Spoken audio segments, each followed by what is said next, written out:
All right, let's just dive right in. I want you to think back to the first time you saw Christopher Nolan's Inception.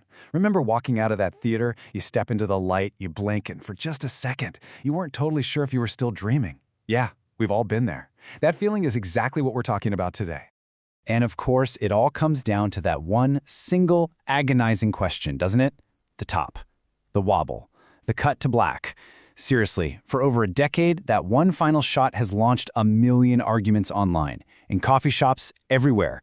Did it fall, meaning Cobb finally got his happy ending in reality? Or did it just keep spinning forever, trapping not just him but us in one last layer of the dream?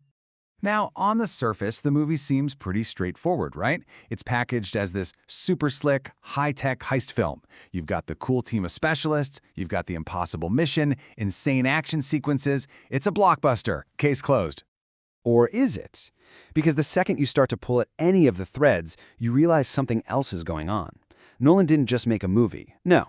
He sneakily built a 2.5-hour philosophy final exam, and then disguised it with incredible special effects and that booming Hans Zimmer score. Every single scene, pretty much every line of dialogue, is secretly asking some of the biggest, oldest questions humanity has ever come up with. So that's our mission for this explainer. We are going to pull back the curtain. We're going to uncover 8 absolutely mind-bending philosophical ideas that are hiding right there in plain sight. And I promise you, by the time we're done, you will never, ever look at this movie the same way again. So let's start with that feeling, that lingering, deep-seated confusion the movie leaves you with.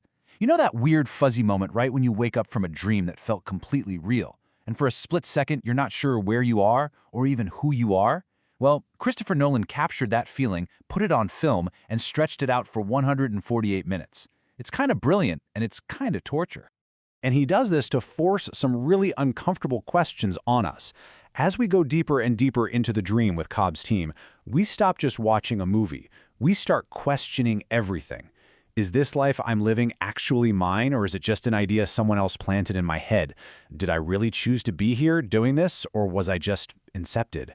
And for Cobb, my God, the question is just brutal. Is he grieving his actual wife, or is he just haunted by a ghost he's built out of his own memories and guilt? And here's the absolute key. The movie's refusal to give you a straight answer, that's not a mistake. That isn't a plot hole. It is the entire point. Nolan's goal is to trap you, the viewer, in a state that philosophers call radical doubt. It's that sinking feeling that you can't be 100% certain of anything your senses are telling you. It's unsettling, it's frustrating, and it's an act of pure filmmaking. It is absolutely genius. But here's the twist. What if that doubt, that maddening uncertainty, isn't actually a prison cell?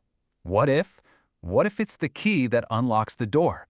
The movie pushes you into this dark, confusing place for a reason, to show you that the way out isn't what you think it is. And what's so cool is that Nolan is basically just remixing ideas that are thousands of years old. I mean, he is standing on the shoulders of philosophical giants. You go all the way back to 400 BC, you've got Plato talking about prisoners in a cave who think shadows on a wall are the real world. Then you jump to 1637, and the philosopher René Descartes is literally losing sleep over the idea that an evil demon could be faking his entire reality. And now here comes Nolan in 2010, taking these ancient fears and weaponizing them with a $100 million budget and mind-blowing CGI. Which brings us right back to that spinning top. And this is where I think almost everyone gets it wrong. For years, the debate has been stuck on one question. Is it real or is it a dream? But what if that's the wrong question entirely? The movie is pointing us towards something so much deeper. The point of that final shot is not to answer the question for us. It's about Cobb's choice. Think about it. He spins the top, and then he walks away. He hears his kids' voices, and he just goes to them. He doesn't wait to see if it falls. For the first time in the whole movie, he doesn't need to know. He chooses to accept the moment in front of him, the reality that has his children in it, without demanding absolute proof. He is finally choosing to live with uncertainty. And that, my friends, is the ultimate flex. To embrace your life, to embrace your love, even if you can't prove it's real, that is true freedom. Okay, so that's the big picture. You with me? Good.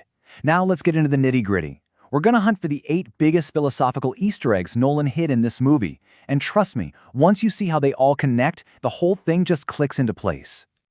First up, we've got to talk about René Descartes and his evil demon.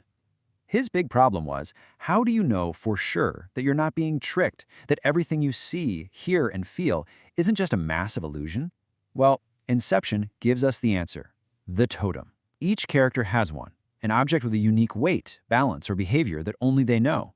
It's not just a cool movie prop. It's a philosophical tool. It's their one and only reality check against a world that could be a total lie. But what happens when you get so lost you don't even think to check your totem anymore? Well, then you end up in a place like Plato's Cave. Plato's idea was that if people were chained up their whole lives, watching only shadows on a cave wall, they'd think the shadows were reality.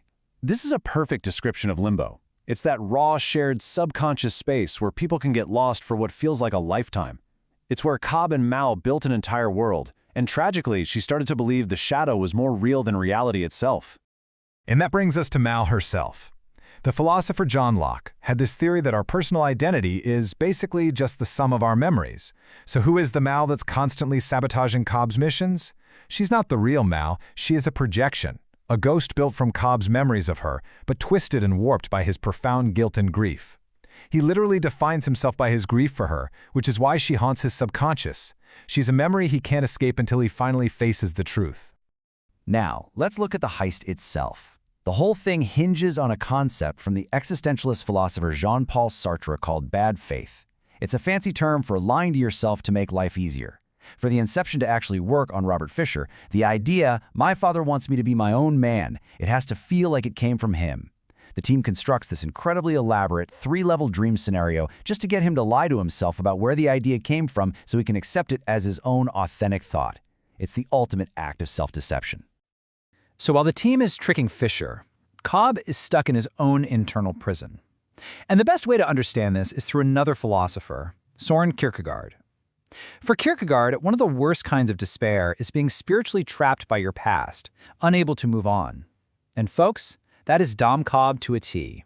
His subconscious is a jail cell where he's forced to relive that hotel room scene, the worst moment of his life, over and over and over. He's stuck in a loop of guilt, and he can't escape until he finds a way to forgive himself. Now, the only reason this endless loop feels so terrifyingly long is because of how the movie plays with time. This perfectly illustrates the ideas of Henri Bergson. He argued that the time on a clock is totally artificial.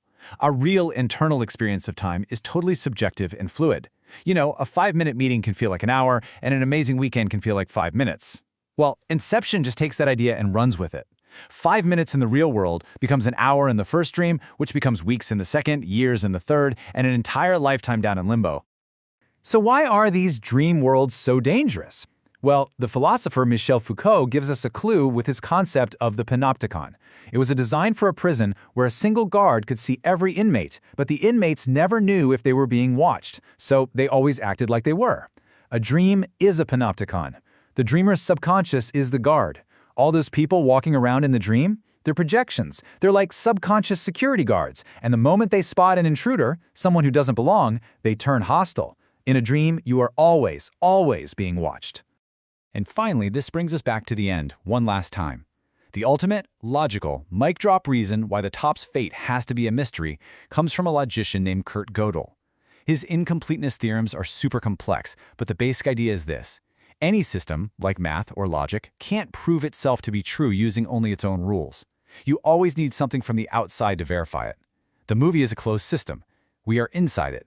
Therefore, using only the logic of the film, we can never, ever prove if the final scene is reality or just another dream.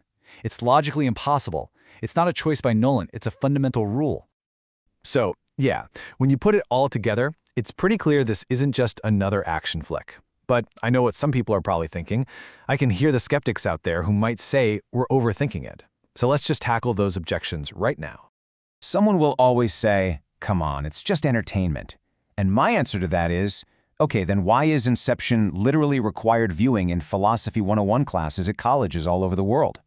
Or you get, the plot's way too complicated. To which I say, exactly. That's the whole point. The nature of truth, of reality, of who we are, it's not simple, it is complicated. And for everyone who says, look, I just want to turn my brain off and enjoy the cool action scenes, hey, that's totally fine. You still can. But now, you've got the tools to enjoy it on 3 levels at once. The action, the emotion, and the deep, deep philosophical rabbit hole. So, if your brain feels like it just did a somersault in zero gravity, here's your mission. Number 1, smash that like button. Let's let Christopher Nolan know we're on to his game. Number 2, drop a comment and tell me what your favorite dream level is. The rainy city, the hotel, the snow fortress, or the beautiful chaos of Limbo. And number 3, the most important step, go rewatch Inception as soon as you can. But this time, imagine you've got Plato and Descartes and all these thinkers sitting right there with you. Because in the end, it was never about whether the top would fall. It was always about whether you could choose to be happy, even if you knew it might never stop spinning. Thank you for watching. Like and subscribe for more fascinating videos from Plato Baggins. Please leave your thoughts and comments for further discussion. Have a great day.